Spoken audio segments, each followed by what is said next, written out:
राम राम मंडळी, कसे तुम्ही प्रयत्न आजच्या न्यू ब्लॉगमध्ये तुमचं स्वागत करतो. आजचा ब्लॉग आपण स्टार्ट करतोय मस्तपैकी काहीतरी रेसिपी आणि ती आपल्या आईच्या तोंडानं ऐका. आई आज काय मग स्पेशल बनवणार आहे?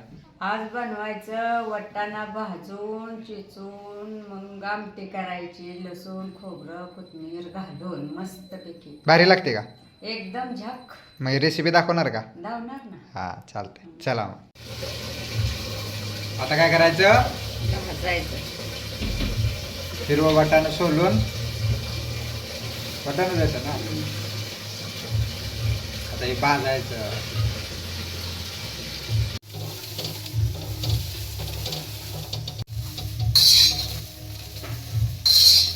अजून किती वेळ हे भाजायचं असतं? खरपूस होतं. खरपूस असतं. तर मित्रांनो, आता झालेला आहे मस्तपैकी खरपूस भाजलंय. एकच नंबर असं भाजलेलं आहे. आता बघू शकता, हे बघा अजून चालूच आहे थोडं थोडं. आणि आता याला घ्यायचं ताटामध्ये काढून, है ना ग?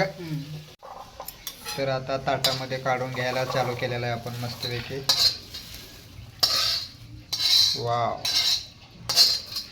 आता याला काय करायचं? काय याला बारीक वाटायचं. आता वाटायचं कशात? मिक्सरमध्ये बारीक करायचं. आता तांब्यान का वापरू करे की तांब्यानं बघू कसं होतं. बरं. मित्रांनो, आता बघा तांब्यानं कार्यक्रम चालू केलाय. एकच नंबर असा.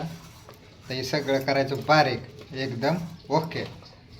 दमानं सगळं बारीक करायचं. आमच्या याला लावायला लागले ताकद आता मस्तपैकी. कसं आहे का नाही? भारी. वाव. घरगुती पद्धती काय ना, मिक्सर ना काय, एक नंबर. असं करायचं असं तर आपल्या चॅनलला लाईक करायचं, शेअर करायचं, सबस्क्राईब करायचं. बघू शकता मित्रांनो कसं वाटलंय मस्तपैकी आहे ना, झाक. तर आता याला घ्यायचं. बघू शकता कोथिंबीर, खोबरं आणि लसूण.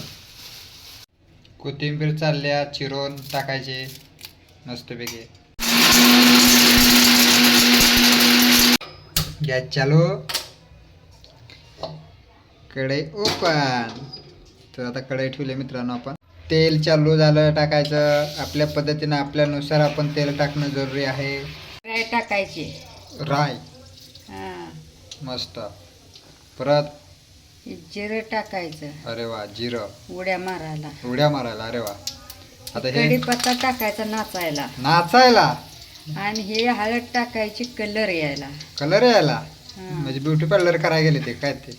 आणि हे वाटाणा टाकायचा भाजायला. भाजायला टाकायचं असं. आता सगळ्याचं काय करायचं, त्यांनी मारामारी करायची. आता कुस्त्या खेळायच्या. हे आधीच मरून गेलंय. अरे वा. कसं आहे, झटपट पटापट. आता काय टाकायचं? लाल तिखट. म्हणजे चटणी आपली गावाकडची होय. सिक्रेट मसाला. एक आईचा, 2 एक माझा, आणि हे अर्धा. हे पप्पाचा. वा. आता ठसका चालू होणार आहे आपल्याकडे. आता मीठ, चवीनुसार मीठ टाकायचं मित्रांनो. जसं लय टाकू नका, आपल्याला लागेल तसं टाकायचं ना. लागल तसं टाका. चटणीत किती आहे त्याच्या अंदाजाने टाका. हा बघा, मस्त असं झालेलं आहे कालवण रेडी. आता काय टाकायचं? बारीक केलेला मसाला टाकायचा. कसा आहे याच्यामध्ये, या मसाल्यामध्ये खोबरं है ना, लसूण आणि कोथिंबीर हे 3 पदार्थ होते ना. कसं झालं बघा सुकं. याला कालवणाचं नाव काय आहे? भाजलेला वाटाणा, बारीक केलेला वाटाणा भाजून चेंबरून वाटाण्याची भाजी, आमटी. म्हणजे वाटाण्याची आमटी केलेली आहे.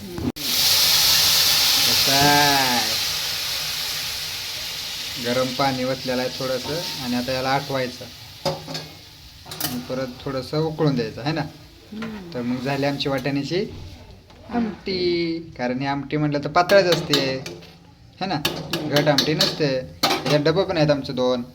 प्लस आम्ही 3 असं 5, टोटल 5 जणांचं आमचं जेवण. तर 6 जणांचं जेवण कसं आहे बघा. ऐका नाही म्हणते एक नंबर. आता येणार काय शेंगदाण्याचा कूट. कूट हे कशासाठी टाका लागतो? टेस्ट चांगली लागते. ओके. आणि घट पण होतो ना. हा बघा कसं आहे. जेवढी माणसं तेवढं शेंगदाण्याचं कूट आहे वाटतं. हे बघा कसं आहे. एकच नंबर. हे माझा. अशा तऱ्हेने आता कालवण शिजवून द्यायचं, उकळून द्यायचं काय. आणि आता मस्तपैकी उकळी फुटलेली आपल्या आमटीला. आणि आमटी आता मस्तपैकी शिजायला ओके झालेले आहे. तर आता भेटू आपण दुसऱ्या व्हिडिओमध्ये आणि दुसऱ्या रेसिपीमध्ये. कसा आलाय ह्या लईच भारी उकाळते कसं बघा. ज्वालामुखी फुटायला लागल्या. ज्वालामुखी भारी. आता ह्याला असा करून ठेवायचा म्हणजे कट येतो. कमी गॅस केल्यानंतर आता बघा बुडबुड्या कमी झाल्या. कट येणार आता कट बघा असा कट यायला लागतो भाजीला, तेव्हा भाजी खायला मस्त लागते.